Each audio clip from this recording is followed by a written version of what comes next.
Seyrettiğimiz dünyanın içinde sürekli biz varız ve değiştirmek istediğimiz bir durum kendimize dönüştüremediğimiz taraflar.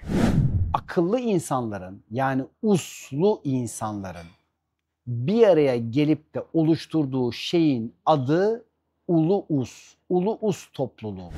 Ey Türk milleti diye başlıyor onun için Mustafa Kemal Atatürk. Ve bize bir gençliğe hitabe anlatıyor. Sanki geçmişten geleceğe bakıp okuyor. Yine eskilerden bir cümle söylersek, tuz diyorlar, us yapar. Us da ulu us yapar.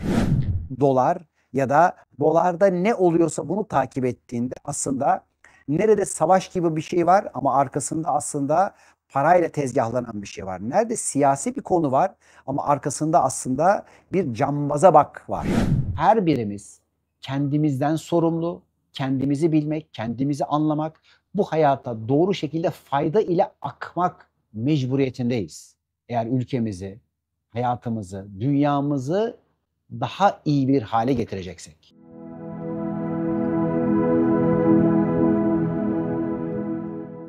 Merhaba sevgili dostlar.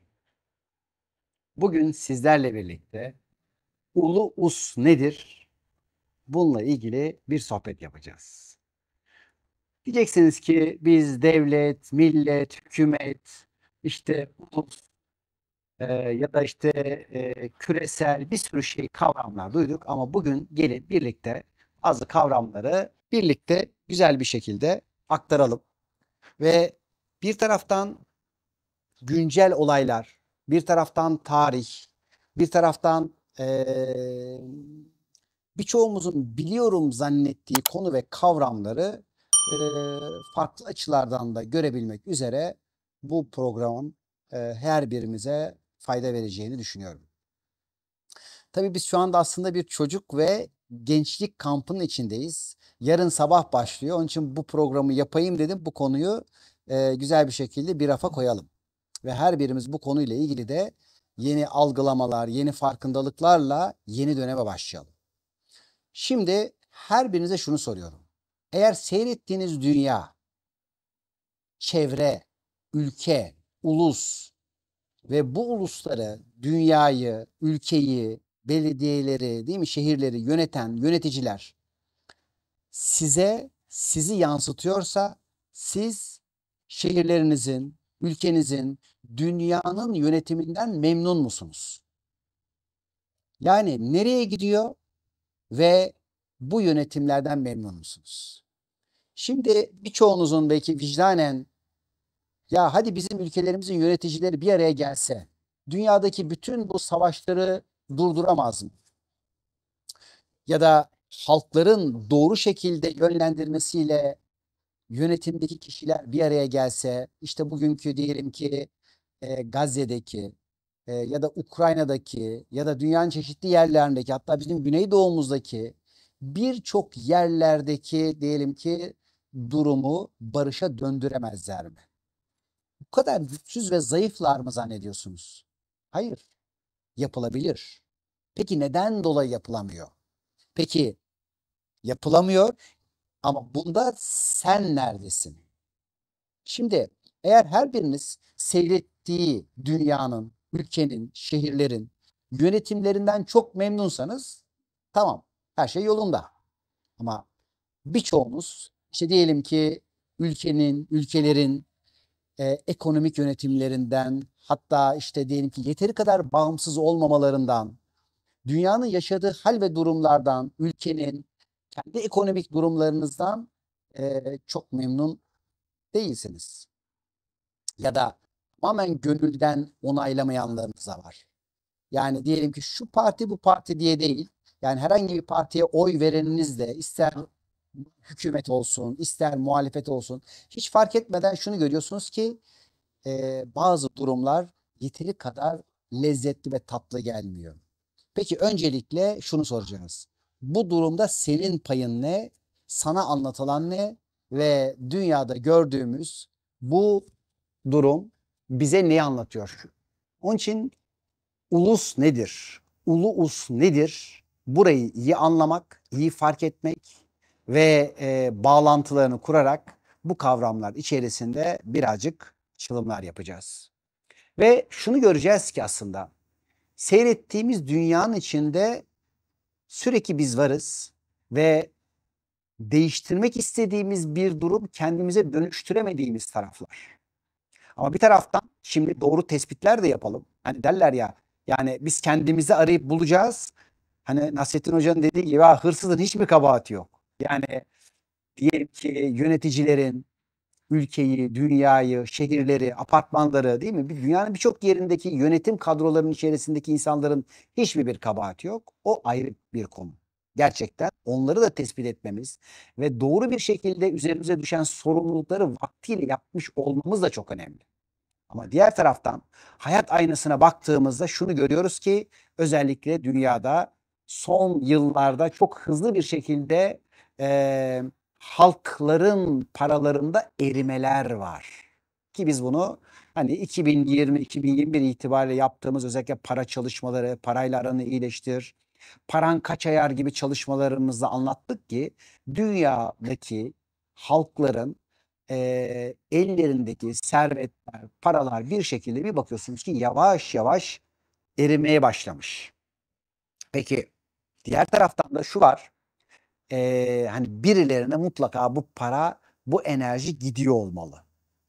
Şimdi Atilla İlhan'ın söylediği çok güzel bir cümle vardı. Allah rahmet eylesin. Dünyadaki her türlü siyaseti görmek, anlamak ve bilmek için yeşili takip edeceksin. Yani o yeşil dediği şey para, dolar ya da dolarda ne oluyorsa bunu takip ettiğinde aslında nerede savaş gibi bir şey var ama arkasında aslında parayla tezgahlanan bir şey var. Nerede siyasi bir konu var ama arkasında aslında bir cambaza bak var. Yani sen bir yere bakarken bir yerde yeşille ilgili, dolarla ilgili işte bir konuların, bir işlerin hallolması ile ilgili durum var. Onun için ulu usun ne olduğunu anlamamız çok önemli sevgili dostlar. Şimdi eski dönemlerden bir tane cümle size aktarmak istiyorum. Ulu us nedir dediğimizde bakın akıllı insanların yani uslu insanların bir araya gelip de oluşturduğu şeyin adı ulu us, ulu us topluluğu. Peki yine eskilerden bir cümle söylersek tuz diyorlar, us yapar. Us da ulu us yapar. Şimdi kendi ülkemizden baktığımızda çok yakın bir zamana kadar doğal tuz marketlerde bulamıyordunuz sevgili dostlar. 10 sene öncesinden bahsediyorum. 10-12 sene evvel hiçbir markette doğal tuzunuz yoktu. Sadece turşu tuzları kullanıyordunuz. Ve sadece Türkiye'de değil, yani Pakistan'a gittiğimde oradaki hani bu işin hani devlet görevlileri, bakanlarına kadar çıkıp konuştuklarımda orada dahi tuzu rafine edip içine potasyum iyodür karıştırıp kullanıyorlardı. Ve onlara durumu vesaire anlattığımda da biz İngilizlerden öğrendik, onlardan daha mı iyi biliyorsun diyorlardı. Şu anda dünyanın en büyük tuz ihracatçılarından bir tanesi oldu Pakistan. Dünyada doğal kristal Himalaya tuzu satışçısı anlamında. Yani tuz yoksa us yok, us yoksa ulu us yok.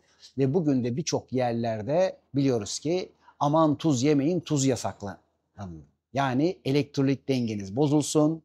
Siz yeteri kadar akıl, yeteri kadar bedeninize elektrik üretemeyin ve bağlantı kuramayın. İşte us olmadığında ulu us olmuyor. Sadece tabii tuz bu. Ekmeğinden, suyundan, GDO'lu gıdasından, beslenme tarzından, nefes almamaktan ve şimdi şunu görüyoruz ki neredeyse dünyada çok az ülke, çok az ulus devlet halklarına sağlıklı gıda verebilmek üzere bir çaba sarf ediyor. Neredeyse yok gibi. Yani GDO'yu yasaklayan ülkelerimiz var. Mısır şurubundan şeker yapımını yasaklayan ülkeler var.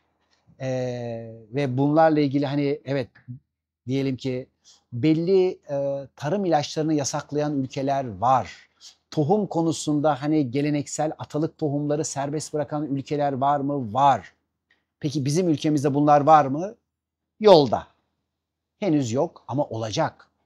Demek ki şimdi ülkemizin %99,9'u gerçekten ulusçu, halkçı, halkını seven insanlar olsa da o %1'ler, binde birler, milyonda birler öyle yasalar, öyle kanunlar çıkartıyor ki bizim hiç haberimiz olmadan bir bakıyorsunuz ki bizim gofretlerimiz, çikolatalarımız, birçok yediğimiz şey glikoz şurubu ve mısırdan yapılmış.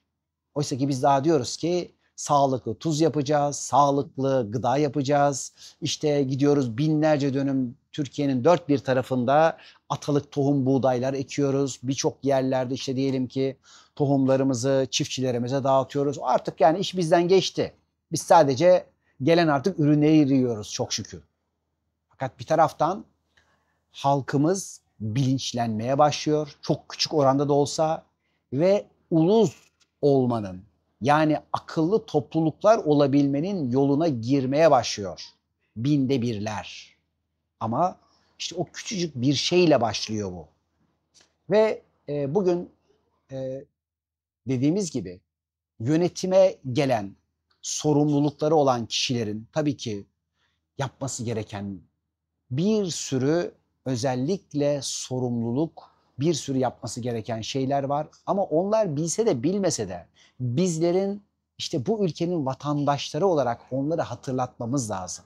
Çünkü her birimiz üzüm yemek istiyoruz. Bağcı dövmeyle bir işimiz yok.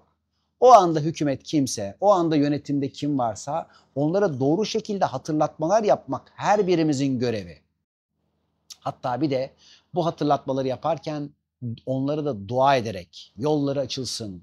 Akıllarına hani böyle daha böyle Allah açıklık versin ve daha güzel fark edişlerle milletlerine hizmet etsin. Milletine doğru şekilde hizmet edemeyenler de yoldan çekilsin ve yerine doğru şekilde vicdanıyla, ahlakıyla, gerçekten hani derler ya Allah korkusuyla çeşitli şekillerde hizmet edecek insanlar gelsin. Bu dediğimiz gibi herhangi bir parti ya da herhangi bir kişinin değil. Çünkü herhangi bir yerde bir eksik varsa ne diyoruz? Sadece oradaki bir muhalefetin, bir yönetimin değil, her birimizin payı var. Bugün şimdi her birinizin cebindeki para belki zaman içerisinde hani çoktan aza doğru gidiyor olabilir. Ama bunların her bir tanesinde her birimizin önce fark ederek, sorumluluğumuzu bilerek ve doğru şekilde doğru yerlere bilgileri bazen sorarak, bazen ne oluyor, ne yapılıyor ve tarihten bugüne nerede nelerden geçtik. Bunları hatırlayarak. Şimdi sevgili dostlar, burada her birinizin farkı gereken şey şu. Eğer dışarıda bir şey değiştirmek istiyorsanız, hoşunuza gitmeyen, burada önce durumu doğru şekilde bir tespit edip, tespit ettiğiniz durumun içinde kendinizi görüp kendinizi iyileştirmek durumundasınız. Yani seyrettiğim bu filmde yönetim bana neyi anlatıyor? Ülkenin yönetimi, dünyadaki devletlerin yönetimi, dünyanın yönetimi. Dünya yöneten neyse, nerelerse, şirketler, ülkeler, devletler, çeteler, adı neyse. Sen burada bu filmin içerisinde kendini ne kadar görüp, ne kadar anlayabiliyorsan, kendine düşen vazifeyi ne kadar yapıyorsan, bundan sonraki gelecek günlerin içinde en az etkilenerek hatta fayda alarak geçeceksin. Şimdi burası çok önemli bir nokta. Yönetimle ilgili sistemlere baktığınızda hani birçoğu gelen giden hani bizim yani yaşadığımız belki bir 50-60 yıllık dönemler içerisinde neredeyse doğru ve düzgün yöneticiler çok az gelmekte. Gelmekte. Hakkını da tabii ki vermekte fayda var. Fakat gelenlerin de kıymetini bilmek bize düşer ve şu var ki bugün ülkenin başta ekonomi olmak üzere birçok alanda yaşadığı durumların her birinin kaynağı benim, sensin ve biziz. Çünkü yöneticilerimiz bizden sorulur. Bakın yani bugün ekonomiyi de, bugün işte diyelim ki ülkenin hazinesini de, ülkenin tarımını da, ülkenin sağlık ya da eğitim sistemlerini kim yönetiyor? Sen, ben yönetiyoruz. Yani ben uyuduğumda oradaki uyur. Sen herhangi bir şekilde hesap sormadığında oradaki başka şeyleri yapabilir. Bu bir başkaldırı değil, tam tersine farkındalık olmalıdır. Çünkü oraya koyduğumuz arkadaşımız, kardeşimiz, abimiz, amcamız da bizlerden öte değil ki. Bu ülkenin, bu vatanın yetiştirdiği çocuklar. Yani eğer çok güzel bir şeyler yapıyorsa sen ben hayatımın içinde güzel şeyler yapıyorum. Eğer oraya çıkanlar, işte diyelim ki Türkiye Büyük Millet Meclisi'ne gidenler olumsuz şeyler yapıyorsa sen ben de adam kayırmacılık, yerine göre bir şeylerin belki olumsuz şekilde duygusuyla, düşüncesiyle, belki çalması, çırpmasıyla yapanlarız her birimiz. Ben şimdi her birimize soruyorum. Sen kendi zamanını çalmıyor musun? Herhangi bir dostunun, arkadaşının zamanını çalmıyor musun? Eğer çalıyorsan bak oradaki de çalıyor. Ya da sen herhangi bir şekilde kendinden, kendi varlığından, kendi ruhundan bir şeyler çalıyorsan oradakiler de bunu yapar. Öyleyse dedik ya, şimdi her birimiz kendimizden sorumlu, kendimizi bilmek, kendimizi anlamak, bu hayata doğru şekilde fayda ile akmak mecburiyetindeyiz. Eğer ülkemizi, hayatımızı, dünyamızı daha iyi bir hale getireceksek. Şimdi buradaki tabii koşulumuz dünyayı kurtarmak değil, kendi hayatını kurtarmaktan bahsediyorum. Çünkü her birimizin görevi mutlu olmak, güzel yaşamak, hayatta seyrettiklerinden memnun ve mutlu olmaktır. Bir taraftan ben de bakıyorum. Demek ki Ünal diyorum, kendi varlığını yeteri kadar iyi yönetemiyorsun. Yeteri kadar kendi gelişimine, kendi etrafına, dostlarına yeteri kadar özen göstermiyorsun. Ya da eğitimlerini, çalışmalarını, kitap yazmalarını yeteri kadar özenle yapmıyorsun. Aralarda tembellik yapıyorsun. Aralarda belki kendi zamanından çalıyorsun. Vermen gerekeni, anlatman ve aktarman gerekeni ihmal ediyorsun. Ve seyrettiğin, onun için yöneticiler de bazı konuları ihmal ediyorlar ve bazı alanlarda da yeteri kadar özenli değiller. Evet, şimdi dedik ya önce çuvaldızı kendimize batıracağız. Her birimizin seyrettiği film çünkü bu. Ve sen şimdi kendine soracaksın. Ben nerede kendimden çalıyorum? Kendi zamanımdan, eşimin, dostumun zamanlarından nerede aşırıyorum? Eğer aşırmalara seyrediyorsan. Ya da kendi varlığımı gerçekten ruhuma, özüme gidebilmek üzere bir hedef doğrultusunda kullanıyor muyum? Kendi yönetim sistemlerimi doğru ayaklar üzerine kuruyor muyum? O dörtlü, yani değil mi, bir kürsi var. O kürsünün üzerine 4 tane ayağınla durabiliyor musun? Bedenini, zihnini, duygularını ve ruhunu doğru bir şekilde kurarak sen bu dünyadaki görevlerini hakkıyla yapanlardan mısın? Şimdi öyleyse artık ulu usa gelin başlayalım. Hani bu girişti. Bundan sonra şimdi anlatacağız. Şimdi ilk Türk devletleri kurulurken bir dua ile başlıyor. Önce diyor ki Tanrı diyor Türk'ü korusun, muzaffer eylesin, galip eylesin. İşte birçok yerlerde başarılı eylesin. Gidiyor böyle uzun uzun. Ve en sonunda şunu söylüyor. Eğer diyor onun yolundan çıkarsa başı dertten eksik koma diyor. Bu binlerce yıldır süre gelen dualarımız. Yani 16 herhalde devlet kurulmuş ve her kurulan devlette buna benzer dua ediliyor ve ne zaman ki manevi bir yolundan, Allah'ın yolundan çıkıyor, başı dertten eksik konmuyor. Şimdi tabii ki para, ekonomi, madde, dünya önemli ve neredeyse çok uzun bir dönemdir bu kadar zenginliklerimize rağmen çok da zengin bir ülke durumunda görünmüyorduk.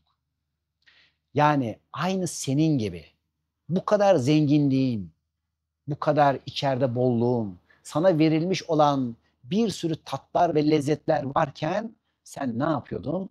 Kendini fakir, eksik, ben yapamam, ben ne bileyim ya da ne kadar bak biz zavallıyız zannediyordun. Ve bu sebeplerden dolayı şu anda işte bu kadar zenginliği olan bir ülkede neredeyse o zenginlikleri kullanamayan bir haldesiz. Yani bu bir yansıma. Oysa ki dedik ya, her devletin kurulmasında bir toparlayıcılık, bir incelik var. Şimdi Türkiye'mizde bir sürü bakıyoruz işte bazen etnik, bazen dilsel, bazen kimliksel tartışmalar vesaireler oluyor.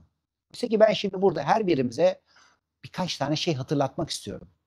Burada iki tane arkadaşım, ikisi de bize bazı şeyleri hatırlatacaklar. Bir tanesi Türkiye'nin kuruluşunda, anayasamızda şimdi Türk milleti kavramı ne demek? Evet. Şimdi önce bize Türk milleti, Türkiye Cumhuriyeti'nde ne demek okur musunuz? Anayasada geçen şekliyle. Türkiye Cumhuriyeti'ni kuran Türkiye halkına Türk milleti denir. Evet. Yani bu halk hepimiziz. Bakın. Yani burada şu dil, bu ırk hiçbir tanesi yok. Nereden çıkıyor şimdi ayrımcılık? Bu şuncudur, bu buncudur. Neden? Çünkü işte zayıf düştüğün anda ya da zayıf düşebilmen için ayrımcılıklar başlar. Ve şimdi yine Mustafa Kemal Atatürk'ün kendi el yazısıyla yazdığı her birimize Türk nedir? Bize lütfen okur musun sevgili Berna? Ben şöyle tutayım sen. Tabii. Türk Tarih Kurumu'nun sitesinde geçiyor bu. Bu memleket dünyanın beklemediği, asla ümit etmediği bir müstesna mevcudiyetin yüksek tecellisine yüksek sahne oldu diyor Atatürk. Bu sahne 7000 senelik en aşağı bir Türk beşiğidir. Beşik tabiatın rüzgarları ile sallandı. Beşiğin içindeki çocuk tabiatın yağmurları ile yıkandı. O çocuk tabiatın şimşeklerinden, yıldırımlarından, kasırgalarından evvela korkar gibi oldu. Sonra onlara alıştı. Onları tabiatın babası tanıdı. Onların oğlu oldu. Bir gün o tabiat çocuğu tabiat oldu. Şimşek, yıldırım, güneş oldu. Türk oldu. Türk budur. Yıldırımdır, kasırgadır, dünyayı aydınlatan güneştir diyor Atatürk. Yani Türkiye'yi oluşturan her biriniz Türk milletisiniz sevgili dostlar. Şimdi bu kelimeyi dahi kullanmak birçok kişilere nedense ayıp gelir oldu. Utanır oldular. Her birimiz onun için bu vatanın evladıyız. Diğer taraftan hani şunu da söylemek istiyorum. Kainattan bakıldığında dünya bir kum tanesi değilken tabii ki ne millet, ne milliyet, ne ırk hiçbir tanesi yok. Ya da sadece bir insanlık, sadece bir varlık var. Ama bir taraftan da burada bir sınırımız var. Bu sınırı bilmek ve bunu doğru şekilde aynı bedenimizi korur da gibi korumak durumundayız. Burada sadece kendi bedenimiz değil, aynı zamanda şimdi herhangi bir organınızda bir rahatsızlık olduğunda nasıl oraya müdahale etmeniz gerekiyorsa, gerektiğinde beyne de, gerektiğinde karaciğere de müdahale edilir, gerektiğinde iyileştirilir. Ama önce hücrelerin doğru şekilde vazifesini ve görevini yapması, yani vatandaş olması ve kendini bir şekilde bir ülkenin, bir vatanın aynı zamanda bir yöneticisi gibi görmesi önemlidir. Çünkü bedenimizde 30 trilyon hücre, her birisi birden gelmiştir. Onun için her biriniz belki de bir vatandaş olarak her bir buradaki olan olaydan sorumlusunuzdur. Diğer taraftan dünyada birçok kanunlar, kurallar çıkartılırken neden hiç halklara sorulmuyor diye bakıyorsunuz. Bazı işte diyelim ki küresel hani kurumlar diyeyim nasıl halkları devre dışı çıkartmaya çalışıyor. Öyleyse bundan sonraki en güçlü halklar özgür halklar olacaktır. Yani yönetimleri güçlendirilmiş değil, halkları güçlendirilmiş olanlar çok güçlü olacaktır. Çünkü burada belli kademeler, merhaleler geçildiğinde birçok ülkenin, devletin elindeki yetkiler, güçler yapay zekalara, hatta robotlara aktarılacaktır bundan 20-30 sene sonra. Öyleyse halkları güçlendirilen toplumlar önümüzdeki dönemde çok daha güçlenecektir. Şimdi ey Türk milleti diye başlıyor onun için Mustafa Kemal Atatürk ve bize bir gençliğe hitabe anlatıyor. Sanki geçmişten geleceğe bakıp okuyor. Bugün çeşitli durumlarda ümitsizliğe kapılanlar için ya her yerimiz kuşatılmış, ekonomi ortada, sağlık ortada, moda virüsler ortada, yöneticiler ortada. Neredeyse tersanelere girilmiş. Neredeyse şimdi değil mi? Şunu diyeceksiniz. Yani biz kimin tarafındayız? Neden dolayı işte dinleme tesisleri kapatılmıyor? Neden dolayı işte ticaret? Neden dolayı şu? Binlerce her biriniz bir şeyleri biliyorsunuz. Ve bir bakıyoruz ki şimdi yöneticilerimizin de elleri kolları bağlı. Belki birçok şeyleri yapamıyorlar. Ama sen güçlü olduğunda, sen özgür olduğunda, özgür olabilmek için görülerini arttırdığında yönetimin ve yöneticilerin de arkasını sana yaslayarak çok daha güçlü duracaklar. Onlar güçlü olmadığında daha güçlüsü gelecek. Ama yöneticilerimize güç verecek olan biziz. Vatandaş, sen, ben, yani millet. Devlet dediğin neden ibaret? Milletten ibaret. Yani bizler bir araya geliriz, devleti oluştururuz. Onun için devlet millet için vardır. Senin benim için vardır. Senin benim hakkımı korumak için vardır. Ve onun için Mustafa Kemal Atatürk de bizlere sesleniyor. Ve özellikle gençlerimiz, hani bakıyoruz ki bazıları yurt dışına gitmek istiyorlar. Bazıları işte hani beyin göçü dediklerimiz daha güvenli diye başka yerlere gitmek istiyorlar. Emin olun önümüzdeki dönemde Türkiye çok daha güvenli, çok daha ayak sağlam basılır yerlerde olacak. Şimdi bazı arkadaşlara ben şunu söylemiştim. Türkiye çok büyüyecek, gelişecek ve çok güzel günler ve dönemler geliyor. Şimdi bazı arkadaşlar şunu söylediler. Ya ekonomi böyle, nasıl oluyor bu? Para böyle, bak yönetimler şöyle. Nasıl yani, bu görü mü yanlış? Yoksa birçok şey aşağıya mı gidiyor? İşte sevgili dostlar, bizler, sizler uyanın diye şu anda birçok olaylar meydana geliyor.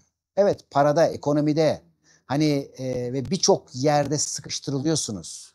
Ve bu doz siz uyanana, siz onun birin yoluna, gönlünüzün ilahi aşkın yoluna gelene kadar daha da sıkıştırılacaksınız. Çünkü bu dünyaya niye geldiniz? Birkaç lokma ekmek, biraz rahat, konfor için mi geldiniz? Evet, tabii ki mutlu olacaksınız. Mutluluk hepimizin hakkı. Her birimiz hayatlarımızı cennet eyleyeceğiz. Ben bunları söylediğim, aktardığım dönem içerisinde birçok kişi hayatlarını cennete dönüştürdüler. Bedenlerini, sağlıklarını, şuur ve idraklerini çok büyük bir oranda iyileştirme yolundalar. Çok şükür.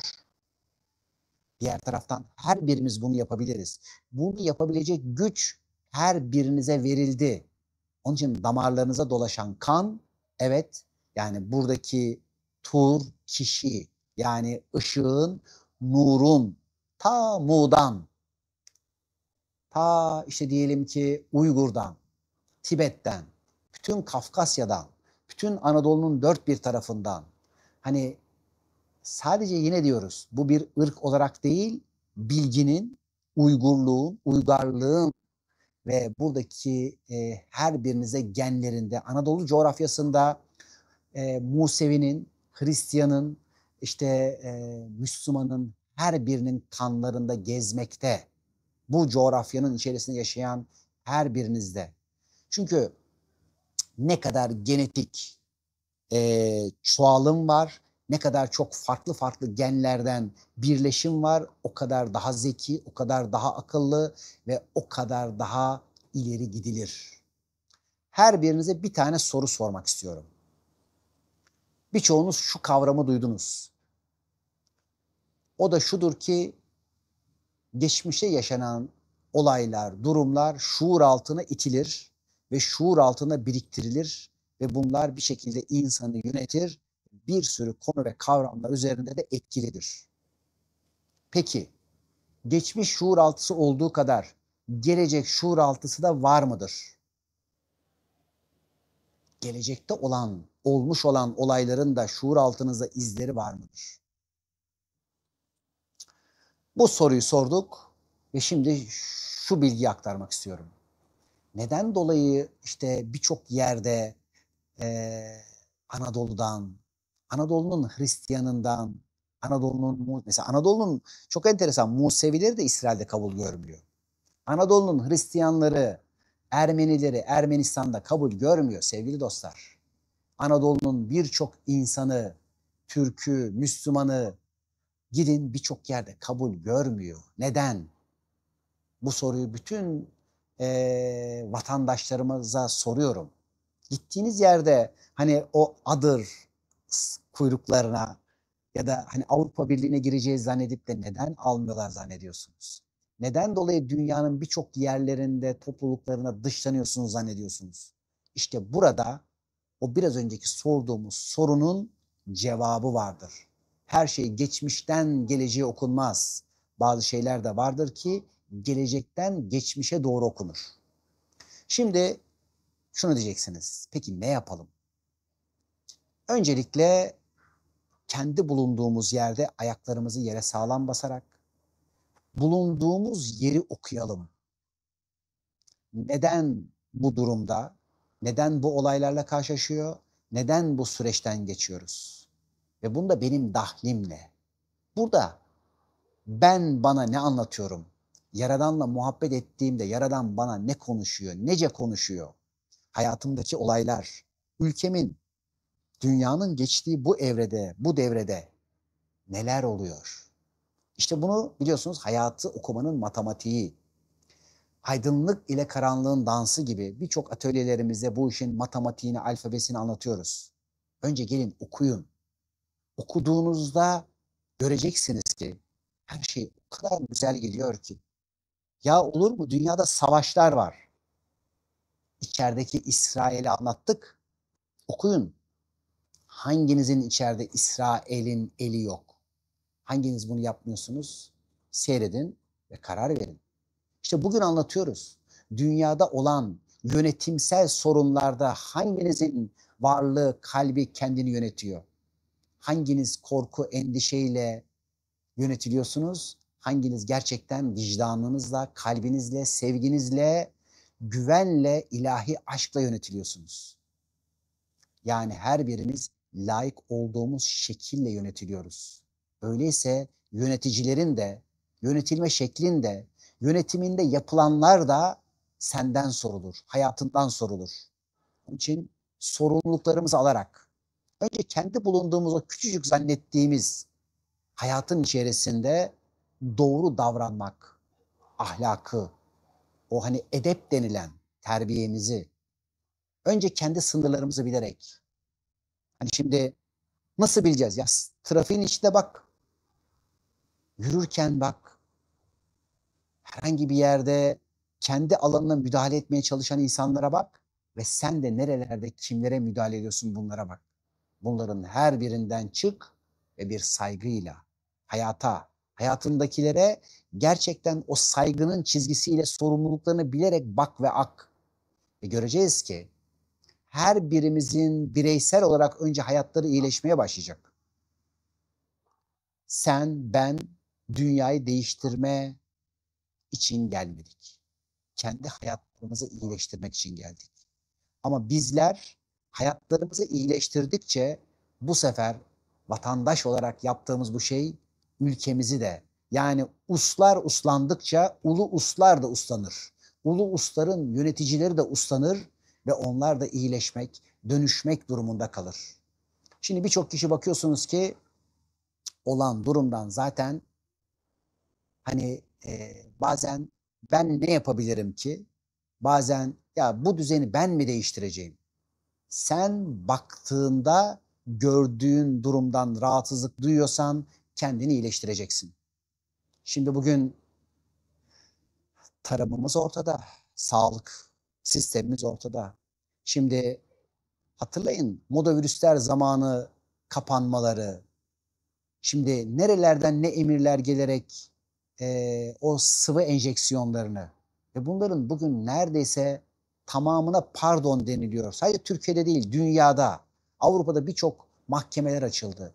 Milyonlarca insan Almanya'da mahkemelere gidiyor ve kazanıyor büyük bir çoğunluğu. Ne oluyor? Ve bunlarla ilgili şu anda ülkemizde mesela resmi bir beyan henüz yapılmış değil. Aşı yapılanlara ne oldu? Neden bu kadar miyokarditler var? Kalp damar rahatsızlıkları neden artıyor? Kanser vakaları neden artıyor? Bunun sorumlusu kim? Ki o zamanlar hani aşı yaptırmayan insanlara ne kadar baskılar yapıldı çocuklarımıza. Bunun sorumlusu kim? Şimdi evet tabii ki yönetimlerimize saygılı olacağız. Bu iş kavgayla değil. Biz üzüm yemek için buradayız. Görevini yapan kalır, daha da yüceltiriz ama görevini yapamayanı ya da ihmal eden ya da hainlik yapanı da kenara çekmek her birimiz durumundayız. Önce içeride, zaten içeride yaptığınızda emin olun onlar orada tutunamazlar. Yani her partinin içerisinde, her grubun içerisinde mutlaka birçok kişi olabilir. Aynı senin içinde vicdanın olduğu gibi bir de şeytanın var. Her birimizde. Bir taraftan melek fısıldadığı gibi bir taraftan da şeytan konuşur. Öyleyse iş önce içeride uslanmak, önce içeride o ulu aklı, yüce aklı, gönlünün dilini doğru okuyarak kullanabilmekte. Evet, bugün de böyle sohbet, muhabbet, güzelliklerle bir konuyu işledik. İnşallah fayda vermişizdir.